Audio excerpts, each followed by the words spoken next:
નમસ્કાર મિત્રો, જય દ્વારકાધીશ મિત્રો. ભલે તમે કાળજું કાઢીને આપી દેશો તો પણ તમારી પત્ની આ 3 વાતો તમને મરતા સુધી નહીં બતાવે. ભલે તમે ગમે તેટલો પ્રયત્ન કરો તો પણ આ 3 વાતો પત્ની પોતાના પતિને ક્યારેય નથી બતાવતી. તો એવી કઈ 3 વાતો છે જે તમારી સ્ત્રી તમને ક્યારેય નથી જણાવતી?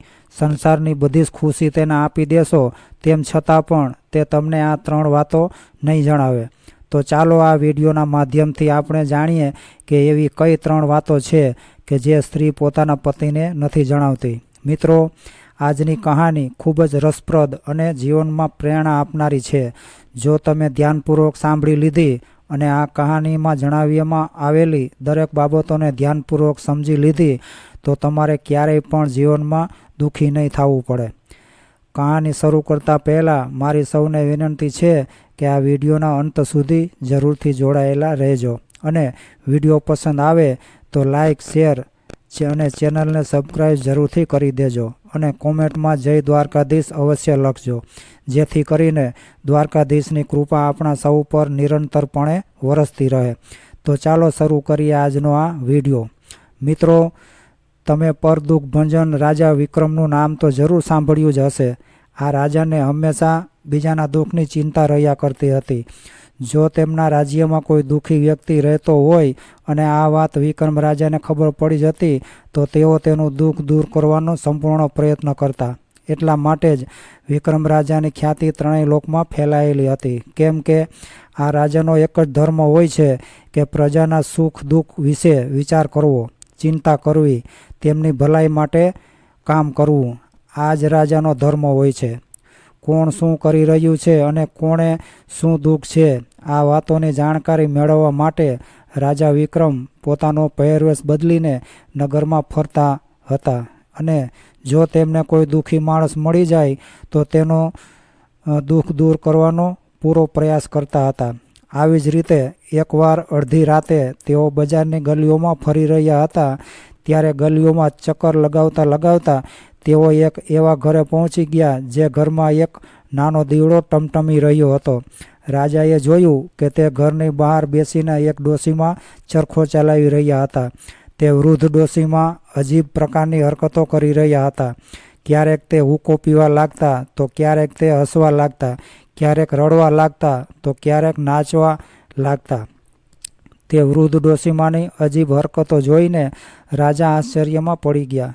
રાજા એવું વિચારવા લાગે છે કે આ વૃદ્ધ ડોશી પાગલ તો નથી ને? રાત્રિના સમયે આવું કેમ કરી રહી છે? મારે તેની પાસે જઈને કારણ જાણવું જોઈએ. રાજા વિક્રમ તે સમયે એક સાધારણ નાગરિકના વેશમાં હતા. તેમણે તે વૃદ્ધ ડોશીમા પાસે જઈને તેમના હસવા અને રડવા પાછળનું કારણ જાણ્યું. ત્યારે તે ડોશીમા કહે છે કે હે મુસાફર, તમે તમારા રસ્તે ચાલ્યા જાઓ. મારો હાલ જાણીને તમે શું કરશો? જો તમે મારું દુઃખ દૂર કરી શકો તો જ હું તમને મારો હાલ જણાવીશ, નહીં તો તમે મારો અને તમારો સમય ખોટો રીતે બરબાદ નહીં કરતા. રાજા વિક્રમ બોલ્યા કે હે માજી, તમે કોઈ પણ જાતના સંકોચ વગર તમારી વાત મને કહો, હું તમારા દુઃખને જરૂર દૂર કરીશ. તે વૃદ્ધ ડોશીમાં બોલ્યા, હે મુસાફર, જો મારા દુઃખને કોઈ દૂર કરી શકે એમ હોય તો તે ફક્ત અહીંના રાજા વીર વિક્રમ છે. એના સિવાય બીજું કોઈ મારું દુઃખને દૂર કરી શકે એમ નથી. ત્યારે રાજા વિક્રમ બોલ્યા, હે માજી, હું રાજા વિક્રમ પોતે જ છું. તમે જણાવો તો ખરા કે શું વાત છે? હું તમને વચન આપું છું કે તમારી બધી જ પ્રકારે મદદ કરીશ. ત્યારે વૃદ્ધ ડોશીમાં કહે છે કે તમારે મારી એક શરત માનવી પડશે. શરત એવી છે કે આવનારા 6 મહિનામાં તમારે મારું કાર્ય કરવું પડશે અને જો 6 મહિનામાં કાર્ય પૂરું ન કર્યું તો 6 મહિના સમાપ્ત થતાં જ તમારું મૃત્યુ થઈ જશે. મિત્રો, રાજા વિક્રમે વૃદ્ધ ડોશીમાની આ શરતને માની લીધી. ત્યારે તે ડોશીમા વાતની શરૂઆત કરે છે અને કહે છે કે હે પરદુઃખ ભંજન રાજા વીર વિક્રમ, એક વખત મારો નવયુવાન દીકરો અને તેની વહુ ઘરની અંદર રૂમમાં સૂતા હતા. ત્યારે વહેલી સવારે હું તેમને જગાડવા માટે ગઈ તો જોયું કે બંને ગાયબ હતા. તે પથારીમાં ફક્ત મોટા મોટા પથ્થર મૂકેલા હતા. આ રહસ્ય હું આજ સુધી ઉકેલી શકી નથી અને ત્યાર પછી મારું મગજ સારી રીતે કામ નથી કરી રહ્યું. મારી હાલત પાગલ જેવી થઈ ગઈ છે. જો તમે મારું દુઃખ દૂર કરી શકો તો મારા દીકરા અને વહુને 6 મહિનાની અંદર તેઓ જ્યાં ગયા હોય ત્યાંથી પાછા લઈ આવો. જો તમે આ કામ 6 મહિનાની અંદર ન કર્યું તો તમારું મૃત્યુ થઈ જશે. રાજા વિક્રમે આ વૃદ્ધ ડોશીમાને વચન આપ્યું કે 6 મહિનાની અંદર હું તમારી વહુ અને દીકરાને લઈને પાછો આવીશ. આ રીતે રાજા વિક્રમ ત્યાંથી વિદાય લઈને ચાલ્યા જાય છે. ફરતા ફરતા ઘણા દિવસો પસાર થઈ ગયા. ભૂખ્યા અને તરસ્યા ભ્રમણ કરતાં કરતાં તેમણે આખી દુનિયાનો ખૂણે ખૂણો શોધી લીધો, પરંતુ ક્યાંય ડોશીમાના દીકરા અને વહુનો પત્તો લાગ્યો નહીં. એક રાત્રે તેઓ નદી કિનારે ફરી રહ્યા હતા. આમ તેમ ફરવા અને ભટકવાના કારણે તેમને ખૂબ જ થાક લાગ્યો હતો. થાકના કારણે તેઓ નદી કિનારે સૂઈ જાય છે, પરંતુ ચિંતાના કારણે તેમને અડધી રાત્રે સુધી ઊંઘ નથી આવતી, કેમ કે તે વૃદ્ધ ડોશીમાના દીકરા અને વહુને શોધતા શોધતા 5 મહિનાનો સમય પસાર થઈ ગયો હતો. રાજા સૂતા સૂતા વિચારી રહ્યા હતા કે 5 મહિના તો પસાર થઈ ગયા છે, પરંતુ હજુ સુધી હું તે વૃદ્ધ ડોશીમાને આપેલા વચનને પૂરું કરી શક્યો નથી. જો 1 મહિનો હજુ પસાર થઈ ગયો તો મારું મૃત્યુ થઈ જશે. એનાથી તો બહેતર છે કે હું જાતે જ આ નદીમાં કૂદીને મારો પ્રાણ ત્યાગ કરી દઉં. આવો વિચાર કરીને રાજા વિક્રમ નદીમાં કૂદવા માટે જાય છે, અને તે નદીમાં કૂદવા જઈ રહ્યા હતા ત્યારે તેમને રસ્તામાં કોઈના કપડાં ધોવાનો અવાજ સંભળાયો. એટલે તેઓ વિચાર કરવા લાગ્યા કે આટલી અડધી રાત્રે કોણ કપડાં ધોતું હશે, મારે જઈને જોવું જોઈએ. રાજા વિક્રમ તે અવાજની દિશા તરફ પહોંચી જાય છે. ત્યારે તેમણે જોયું કે ત્યાં એક ધોબી કપડાં ધોઈ રહ્યો હતો. રાજાએ ઊંચા અવાજે પૂછ્યું કે તમે કોણ છો ભાઈ, અને તમારે અડધી રાત્રે કપડાં ધોવાની શી જરૂર પડી? ત્યારે તે ધોબી કહે છે, અરે ભાઈ, શું કરું, અમારે અમરકલી નામની એક દીકરી છે જેણે આજ સુધી સૂર્યનું મોં નથી જોયું. તેના જેટલા પણ કામ થાય છે તે રાત્રે જ થાય છે. એના કપડાં પણ રાતે ધોઈને જ સૂકવવા પડે છે. એટલા માટે અમારે અડધી રાત્રે કપડાં ધોવા માટે અહીં નદીએ આવવું પડે છે. ધોબીની વાત સાંભળીને રાજાને અચરજ થાય છે. રાજા પાછા પોતાના સ્થાને આવીને સૂઈ જાય છે. રાજાને સમજાતું નથી કે તે હવે શું કરે. જ્યારે એને કાંઈ સમજાયું નહીં ત્યારે ફરી તે નદીમાં ડૂબવા માટે જાય છે. આવી રીતે ફરીવાર રાજા નદીમાં ડૂબવાની તૈયારીમાં હોય છે. ત્યાં રાજાના નાકમાં ધૂપ અને અગરબત્તીની સુગંધ આવી. ત્યાર પછી તેમણે શંખનો અવાજ સાંભળ્યો. રાજા વિક્રમ વિચારવા લાગ્યા કે મેં 2 વાર મરવાનો પ્રયત્ન કર્યો, પરંતુ તે બંને વખત મારા મરવામાં વિઘ્ન આવી ગયા, કે પરમાત્મા કંઈક જુદું જ વિચારી રહ્યા છે. આનાથી સ્પષ્ટ થાય છે કે મારા મૃત્યુનો સમય હજુ આવ્યો નથી.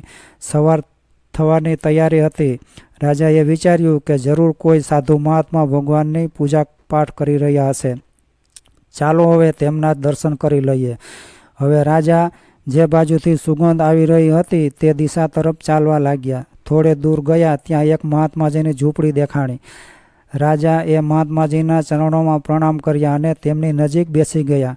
રાજા વિક્રમને નિરાશ, હતાશ અને ઉદાસ જોઈને મહાત્માજીએ પૂછ્યું કે હે નવયુવાન, તમને જોઈને લાગે છે કે તમે કોઈ સારા પરિવારમાંથી આવો છો. તમારો ચહેરો જોતા એવું લાગી રહ્યું છે કે તમે દુઃખી છો. ત્યારે રાજા વિક્રમ કહે છે, હે મહાત્માજી, હું ઉજ્જૈન નરેશ રાજા વીર વિક્રમ છું. મેં કોઈને વચન આપ્યું છે અને મારું આ વચન પૂરું ન કરવાના કારણે હું ખૂબ જ દુઃખી છું. એટલા માટે હું નદીમાં ડૂબીને મરવા માગતો હતો. ત્યારે મને શંખનો અવાજ સંભળાયો. મેં વિચાર્યું કે મરતા પહેલાં હું તમારા દર્શન કરી લઉં. ત્યારે મહાત્માજી બોલ્યા, ધન્ય છે રાજન, આજ સુધી તો ફક્ત મેં તમારું નામ જ સાંભળ્યું હતું, પણ આજે તો તમે સ્વયં અહીં પધાર્યા છો. કહો, હું તમારી શું સેવા કરી શકું? ત્યારે રાજા વિક્રમે એ વૃદ્ધ ડોશીમાના દીકરા અને વહુની વાત કહી સંભળાવી. તે ધોબીની વાત પણ જણાવી. ધોબી કહી રહ્યો હતો કે તેના ઘરમાં અમરકલી નામની એક દીકરી છે અને તેને આજ સુધી સૂર્ય નથી જોયો. તેના બધા જ કામ રાત્રે જ કરવા પડે છે. આ વાતને લઈને હું વધારે પરેશાન છું. મને સમજાતું નથી કે હવે હું શું કરું. થોડીવાર વિચાર્યા પછી મહાત્માજી બોલ્યા, હે રાજન, તમે એક કામ કરો. તમે તે ધોબીની દીકરી સાથે લગ્ન કરી લો.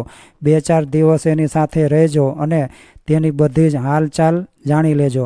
પછી તમે મારી પાસે આવજો. હું તમને આખી કહાની સમજાવી દઈશ. મહાત્માજીની આ વાત સાંભળ્યા પછી બીજા દિવસે રાજા વીર વિક્રમ તૈયાર થઈને ધોબીના ઘરે જાય છે અને તેની દીકરી સાથે લગ્ન કરવાની ઈચ્છા વ્યક્ત કરે છે. રાજા વિક્રમ આમ પણ સુંદર તો હતા જ. એક સુંદર રાજકુમારને જોઈને ધોબી તો ખુશ થઈ જાય છે અને વિચારે છે કે આનાથી વધારે સારો જમાઈ મને બીજે ક્યાં મળવાનો હતો. તે ધોબીને પોતાની દીકરી અમરકલીના વિવાહ રાજા વિક્રમ સાથે કરાવી દીધા. લગ્ન કર્યા પછી રાજા તે ધોબીના ઘરે રહેવા લાગે છે, પરંતુ ધોબીની દીકરીએ ના તો એમને પોતાનું મોઢું દેખાડ્યું અને ના કોઈ વાત કરી. જે કંઈ પણ વાત થતી તે ત્યાંની નોકરાણીના માધ્યમથી થતી હતી. હંમેશા તેના બધા કામ રાત્રે જ થતા હતા. આખો દિવસ તો એ દીકરી સૂતી જ રહેતી હતી. રાજા પણ 3 દિવસ સુધી ત્યાં રહીને આ બધું જોતા રહ્યા, પરંતુ તેમની સમજમાં કાંઈ આવ્યું નહીં. થોડા દિવસ ત્યાં રહ્યા બાદ રાજા પાછા તે મહાત્માજી પાસે આવે છે. તેમણે મહાત્માજીને બધી વાત જણાવી દીધી. ત્યાર પછી મહાત્માજી બોલ્યા, હે રાજન, હવે તમે ચિંતા ન કરો. હવે તો તમારું કામ થઈ ગયું જ સમજો. હકીકતમાં ધોબીની દીકરી અમરકલી ઇન્દ્ર રાજાની અપ્સરા છે. તે રાત્રે જઈને ઇન્દ્રની સભામાં નૃત્ય કરે છે અને વૃદ્ધ ડોશીમાનો દીકરો અને વહુ ત્યાં જ કામ કરે છે. હું તમને 3 દિવસ માટે 3 જાદુઈ ગોળી આપું છું. તમે દરરોજ એક ગોળી તમારા મોઢામાં મૂકી દેજો. આ ગોળીના પ્રભાવથી તમને કોઈ નહીં જોઈ શકે, પરંતુ તમે બધું જોઈ શકશો. જ્યારે તે અપ્સરા ઇન્દ્રના દરબારમાં જાય ત્યારે તમે એની પાછળ પાછળ જાજો અને ત્યાં ગયા પછી તમારે શું કરવાનું છે એ તમારી બુદ્ધિ પર નિર્ભર કરે છે. આટલું કહીને તે મહાત્માજીએ 3 ગોળીઓ રાજા વિક્રમને આપી. રાજા વિક્રમ તે ગોળીઓને લઈને પાછા ધોબીના ઘરે આવે છે. રાત્રે રાજા વીર વિક્રમ બહાનું કાઢીને વહેલા સૂઈ જાય છે અને થોડીવાર પછી એક ગોળીને મોંમાં મૂકી દે છે અને દરવાજો બંધ કરીને બહાર નીકળી જાય છે. બીજી બાજુ અમરકલી પણ ઇન્દ્રની સભામાં જવા માટે તૈયાર થઈ રહી હતી. રાજા વિક્રમે ચોરી છુપીથી તેના નહાવાના પાણીમાં ઠંડુ પાણી ઉમેરી દીધું અને તેના શૃંગાર કરવાના સાધનોને આમ તેમ વેરવિખેર કરી દીધા. તે પોતાની નોકરાણી પર ગુસ્સો કરીને બોલી કે આ બધું કોણે કર્યું છે? આનો જવાબ દાસી પાસે પણ નહોતો. આ બધું તો રાજા વિક્રમે કર્યું હતું. તેમણે ગુપ્ત રીતે આ બધું કર્યું હતું. ઇન્દ્રના દરબારમાં પહોંચવાની તેને ખૂબ જ ઉતાવળ હતી, એટલા માટે તે જલ્દી તૈયાર થઈ ગઈ અને રાત્રે ઇન્દ્રલોક જવા માટે ચાલી નીકળી. અદ્રશ્ય રૂપે રાજા વિક્રમ પણ અમરકલીની પાછળ ચાલવા લાગ્યા. ચાલતા અમરકલી એક જંગલમાં પહોંચી અને એક વૃક્ષની નીચે ઊભા રહીને અવાજ કરવા લાગી કે રંભા બહેન, જલ્દી ચાલો, આજે ખૂબ જ મોડું થઈ ગયું છે. બહેનનો અવાજ સાંભળીને રંભા પણ તૈયાર થઈને બહાર આવી ગઈ. પછી એ બંને બહેનો જંગલમાં ચાલવા લાગે છે. ચાલતા જંગલમાં ખૂબ જ મોટું અને ઘટાદાર પીપળાનું વૃક્ષ મળે છે, જેને ખૂબ જ મોટી શાખાઓ હતી. મિત્રો, એ બંને બહેનો તે વૃક્ષની એક ડાળી પકડીને બેસી જાય છે. આ બાજુ રાજા વિક્રમ પણ તે બંનેની વચ્ચે એક ડાળી પર બેસી જાય છે. ત્યારબાદ અપ્સરાઓ બોલી કે ચાલ પીપળાના ઝાડ અમને રાજા ઇન્દ્રના દરબારમાં પહોંચાડી દે. અપ્સરાએ આટલું કહેતા જ પીપળાનું ઝાડ આકાશમાં ઉડવા લાગ્યું અને અપ્સરાઓએ તરત જ રાજા ઇન્દ્રની સભામાં પહોંચી જાય છે. ત્યાં રાજા ઇન્દ્રનો દરબાર ભરાયેલો હતો અને તે બંને અપ્સરાઓની રાહ જોવાઈ રહી હતી. તે બંને અપ્સરાઓ પીપળાના ઝાડ પરથી ઉતરીને તે નૃત્ય સભામાં પહોંચી જાય છે. સભામાં જે ઢોલક વગાડતા હતા તે ગંધર્વો પાસે જઈને રાજા વિક્રમ બેસી જાય છે. બંને બાજુ આસનો પર દેવતાઓ બિરાજમાન હતા. ગંધર્વ નૃત્ય ગાનનો કાર્યક્રમ આરંભ કરવાની તૈયારીમાં હતા. રાજા વિક્રમ અદૃશ્ય થવા વાળી જાદુઈ ગોળી પોતાના મોઢામાંથી કાઢી લીધી અને પોતાના ખિસ્સામાં મૂકી દીધી. મિત્રો, તે સ્વર્ગલોક હતો અને ત્યાંનો નજારો ખૂબ જ અદ્ભુત હતો. સભા મંડપમાં લાગેલા હીરાઓની ચમક આંખોને આંજી રહી હતી. ચારે બાજુ સુગંધિત પુષ્પોની મહેક મનને પ્રફુલ્લિત કરી રહી હતી. ખૂબ જ શાંતિવાળું વાતાવરણ હતું.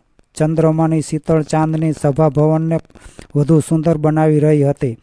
મહારાજા ઇન્દ્ર પોતાની પત્ની સાથે સિંહાસન પર બિરાજમાન હતા. બીજી બાજુ જય જયકારના જય ઘોષ સાથે વાજિંત્રની મધુર ધ્વનિ બધાના મનને મોહિત કરી રહી હતી. રાજા ઇન્દ્રના દરબારમાં નાચગાન આરંભ થાય છે. અપ્સરાઓ ભરી સભામાં અને અલગ અલગ છટામાં નૃત્ય કરવા લાગી, પરંતુ ઢોલકવાળો થોડો સુસ્ત લાગતો હતો. નૃત્યના ગતિ નહોતી આવી રહી. આ જોઈને રાજા વિક્રમથી રહેવાયું નહીં.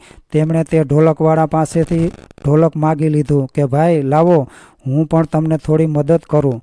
ઢોલકવાળો પણ દરરોજ ઢોલક વગાડીને તંગ આવી ગયો હતો. એટલા માટે તેણે વિચાર્યું કે આ સારું થયું, હું ત્યાં સુધી થોડો આરામ કરી લઉં. તેણે ખુશીથી ઢોલક રાજા વિક્રમને આપી દીધું. પછી તો જોવાનું જ શું હોય.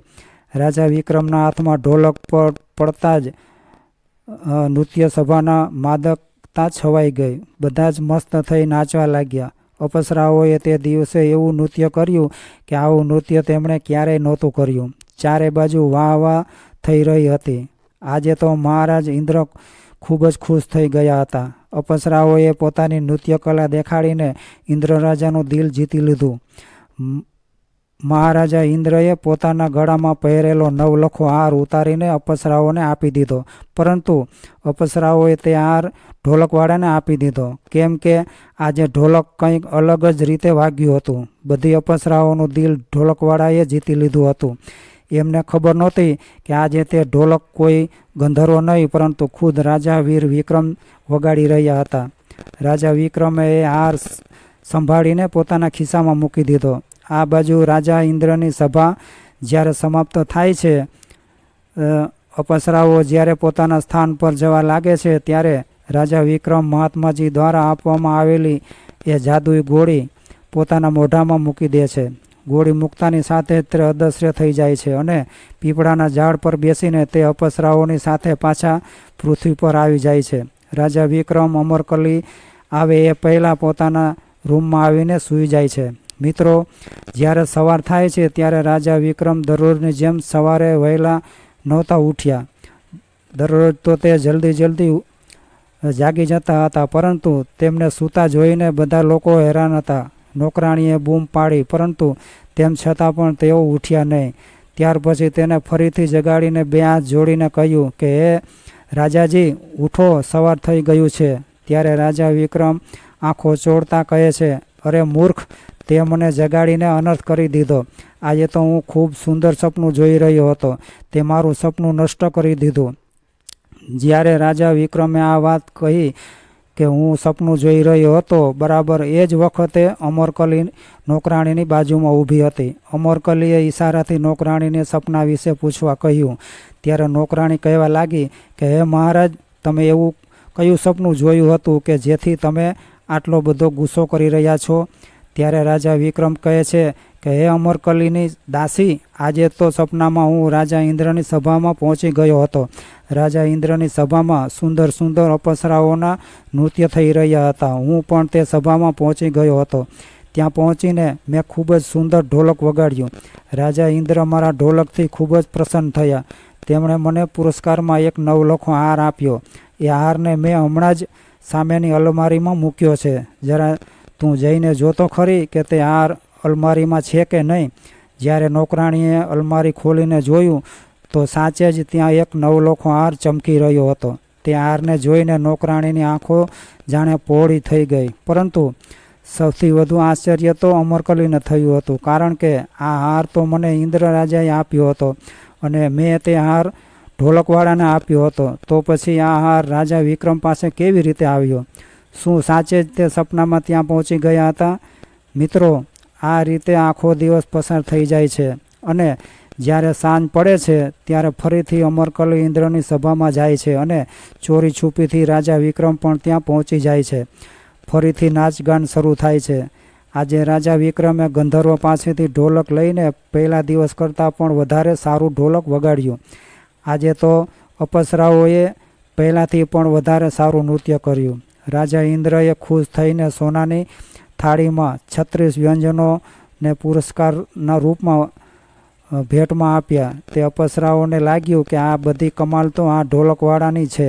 આ ઇનામનો ખરો અધિકારી તો આ ઢોલકવાળો છે. આવો વિચાર કરીને તે અપ્સરાઓએ વ્યંજનથી ભરેલી સોનાની થાળી રાજા વિક્રમને આપી દીધી. આ બાજુ દરબાર સમાપ્ત થાય છે તે અપ્સરાઓ પોતાના સ્થાને પાછી આવી જાય છે. રાજા વિક્રમ પણ અપ્સરાઓ ઘરે આવે એ પહેલાં આવીને વ્યંજનોની થાળી ભરેલી સોનાની થાળીને અલમારીમાં મૂકીને સૂઈ જાય છે અને પ્રાતકાળ સુધી સૂતા રહે છે. આજે ફરીથી જ્યારે નોકરાણીએ તેમને જગાડ્યા ત્યારે તે ફરીથી ગુસ્સો કરીને બોલ્યા, અરે મૂર્ખ નોકરાણી, આજે તો તે મારું બધું જ કામ બગાડી દીધું. આજે તો મને ગઈકાલથી પણ વધારે સુંદર સપનું આવી રહ્યું હતું. અમરકલીએ પૂછ્યું કે આજે તેમણે સપનામાં શું જોયું? ત્યારે રાજા વિક્રમ સમજાવે છે કે આજે તો મેં રાજા ઇન્દ્રની સભામાં ગઈકાલ કરતાં પણ વધારે સારું ઢોલક વગાડ્યું હતું. મારા ઢોલકથી પ્રસન્ન થઈને રાજા ઇન્દ્રએ મને 36 પ્રકારના વ્યંજનો સોનાની થાળીમાં મૂકીને ભેટમાં આપ્યા છે. મેં તે થાળી અલમારીમાં મૂકી છે. ત્યાં જઈને જુઓ તો ખરા કે તે થાળી ત્યાં મૂકેલી છે કે નહીં. નોકરાણીએ જ્યારે અલમારી ખોલીને જોયું તો સાચે જ વ્યંજનોથી ભરેલી થાળી ત્યાં મૂકેલી હતી. બાજુમાં જ અમરકલી ઊભી હતી. વ્યંજનોની થાળી જોઈને તે દંગ રહી ગઈ. તેને કોઈ સમજમાં નહોતું આવતું કે આ બધું કેવી રીતે થઈ રહ્યું છે. ઇન્દ્રએ મને ભેટમાં આપેલી વસ્તુ આમની પાસે કેવી રીતે આવી? આ વિષયનો વિચાર કરવામાં આખો દિવસ પસાર થઈ જાય છે. અંતે સાંજના સમયે તેણે રાજાને કહેવું જ પડ્યું. અમરકલી રાજાને કહેવા લાગી કે હે મહારાજ, આ રહસ્ય મને નથી સમજાતું, માટે કૃપા કરીને મને જણાવો કે આ બધું તમે કેવી રીતે કર્યું છે. ત્યારે રાજા વિક્રમે જોયું કે અમરકલી તેમની સામે આવીને પોતાનું મોઢું દેખાડીને નિવેદન કરી રહી હતી. રાજાએ અત્યાર સુધી તેનું મોઢું નહોતું જોયું. અમરકલીનો સુંદર ચહેરો જોઈને રાજા ખૂબ જ પ્રસન્ન થાય છે. રાજા વિક્રમે કહ્યું કે હું તને જણાવી તો દઈશ, પરંતુ તે પહેલાં તું તારું રહસ્ય મને જણાવ કે તું તારો ચહેરો મને કેમ નહોતી દેખાડતી. ત્યારે અમરકલીએ જણાવ્યું કે સ્વામી, હું ઇન્દ્રની એક અપ્સરા છું અને રાજા ઇન્દ્રના દરબારમાં રોજ રાત્રે નૃત્ય કરવા માટે જાઉં છું. એક સ્ત્રી ક્યારેય પણ આ પ્રકારની વાત પોતાના પતિને નથી જણાવતી. મહારાજ, સ્ત્રીઓનો આ સ્વભાવ હોય છે કે આ 3 વાતો પોતાના પતિને ક્યારેય નથી જણાવતી. વાત પહેલી, જો લગ્ન થયા પહેલાં તેનો કોઈની સાથે પ્રેમ સંબંધ હોય તો આ વાત મરતા સુધી સ્ત્રી પોતાના પતિને ક્યારેય નથી જણાવતી. ભલે ને તમે તેને ગમે તેટલી મજબૂર કરો છતાં પણ તમને આ વાત નહીં જણાવે. વાત બીજી, એક સ્ત્રી પોતાની હયાતીમાં ક્યારેય પણ પોતાના પતિને બીજી સ્ત્રી સાથે જવા માટે નથી કહેતી અને ક્યારેય પોતાના પતિને બીજી સ્ત્રી સાથે પ્રેમ કરતા જોઈ શકતી નથી. વાત ત્રીજી, હું સુંદર નથી એવી વાત સ્ત્રી ક્યારેય પણ પોતાના પતિને નથી કરતી. સ્ત્રીનો એ સ્વભાવ હોય છે કે ભલે ને તે કેટલી પણ કદરૂપી કેમ ન હોય તેમ છતાં પણ તે પોતાની જાતને સૌથી વધારે સુંદર ગણે છે. જે પોતાના પિયરવાળાને નીચા દેખાડતી હોય એ વાત પણ સ્ત્રી ક્યારેય પોતાના પતિને જણાવતી નથી. આ પ્રકારે અમરકલીએ રાજા વિક્રમને આ વાત જણાવી. ત્યાર પછી રાજા વિક્રમ પણ પોતાનું રાજ અમરકલીની સામે ખોલી દીધું અને કહ્યું કે તે પોતે જ પરદુખ ભંજન રાજા વિક્રમ છે અને તેમણે એક વૃદ્ધ ડોશીમાને વચન આપ્યું છે કે હું તેના વહુ અને દીકરાને પાછા લઈ આવીશ. હું પોતે જ અદ્રશ્ય રૂપે રાજા ઇન્દ્રના દરબારમાં તમારી પાછળ આવતો હતો અને ત્યાં આવીને ઢોલક વગાડતો હતો. મિત્રો, અમરકલી આ સાંભળીને ખૂબ જ પ્રસન્ન થઈ જાય છે કે આ જ રાજા વિક્રમ છે. રાજાને પતિના રૂપમાં પામીને અમરકલી પોતાની જાતને ખૂબ જ મોટી ભાગ્યશાળી માને છે અને કહે છે કે હે મહારાજ, તમારી પત્ની તો હું બની ગઈ છું, પરંતુ તમે મને પૂર્ણ રીતે નહીં પામી શકો, કારણ કે હું ઇન્દ્રની અપ્સરા છું અને રાજા ઇન્દ્રના ઈશારા પર જ મારે જીવનભર ચાલવું પડે છે. હું તમને એક યુક્તિ બતાવું છું. હે મહારાજ, આજે તમે ફરીથી મારી સાથે સ્વર્ગમાં ચાલો અને ઢોલક વગાડવાની તમારી અદ્ભુત કલા તમે સભા મંડપમાં દેખાડી દો. જ્યારે ઇન્દ્ર મહારાજ પ્રસન્ન થઈને તમને કંઈક માગવાનું કહે ત્યારે તમે તેમની પાસે 2 વચન માગી લેજો. એક વચનમાં તમે ઇન્દ્ર મહારાજ પાસે મને માગી લેજો અને બીજા વચનમાં તે વૃદ્ધ ડોશીમાની વહુ અને દીકરાને માગી લેજો કે જ્યાં રસોઈનું કામ કરે છે. મિત્રો, રાત પડી એટલે રાજા વિક્રમ ઇન્દ્ર રાજાની સભામાં પહોંચી જાય છે. આજે પણ તેમણે એવું ઢોલક વગાડ્યું કે જેનો કોઈ જવાબ ન હતો અને અપ્સરાઓ પણ એટલું બધું સુંદર નૃત્ય કર્યું હતું કે ચારે બાજુ વાહ વાહ થવા લાગી. રાજા ઇન્દ્ર મસ્તીમાં સૂઝબૂઝ ખોઈ બેઠા હતા. જ્યારે નૃત્ય સમાપ્ત થયું ત્યારે રાજા ઇન્દ્રએ અપ્સરાઓને કંઈક માગવા માટે કહ્યું. ત્યારે અપ્સરાઓએ કહ્યું કે મહારાજ, તમારે કંઈ આપવું હોય તો આ ઢોલકવાળાને આપો.